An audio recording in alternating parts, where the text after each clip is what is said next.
Allora, Bruno Carmeni, che bambino eri caratterialmente? Ah, ero un bambino piuttosto vivace, direi nervoso. E poi mi sono calmato.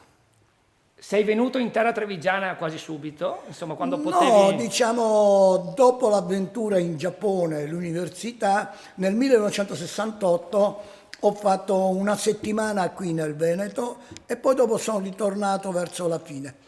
Beh, è una cosa incredibile perché su Facebook, perlomeno secondo i dati di Facebook, ci sono oltre 6 milioni di persone che si interessano alle arti marziali in generale, specificatamente del judo sono 3 milioni.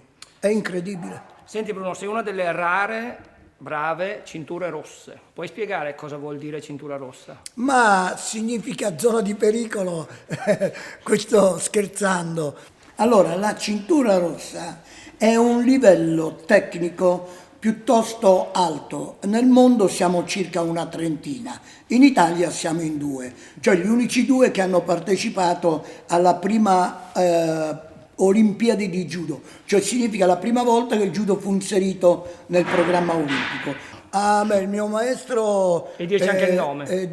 è Keno Otani, il maestro Keno Otani era anche un ottimo scultore, purtroppo ci ha lasciato nel 2007, però la cosa straordinaria è che lui lasciò l'Italia nel 98 circa e ritornò in Giappone.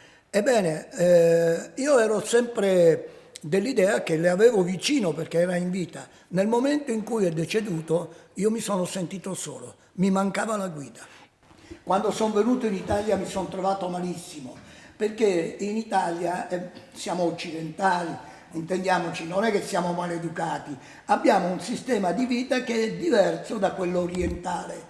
Allora noi ogni giorno, in Occidente, qui in Italia, noi subiamo delle violenze psicologiche, cioè siamo dal giornalaio, stiamo per prendere il quotidiano, quello dietro fa, mi dia questo giornale e ci passa davanti, non so, alla fermata dell'autobus, stiamo per salire, c'è quello che ci si intrufola prima di noi, cioè non c'è molto rispetto delle persone e non c'è una tranquillità interiore. Ecco, io direi che il popolo occidentale è sempre in tensione, si alza la mattina già è nervoso, deve correre, deve fare e lo vediamo come nello stop. Lo stop da noi è un optional perché nessuno lo rispetta, insomma, non so, è come se dicesse vai più veloce, è tutto qui.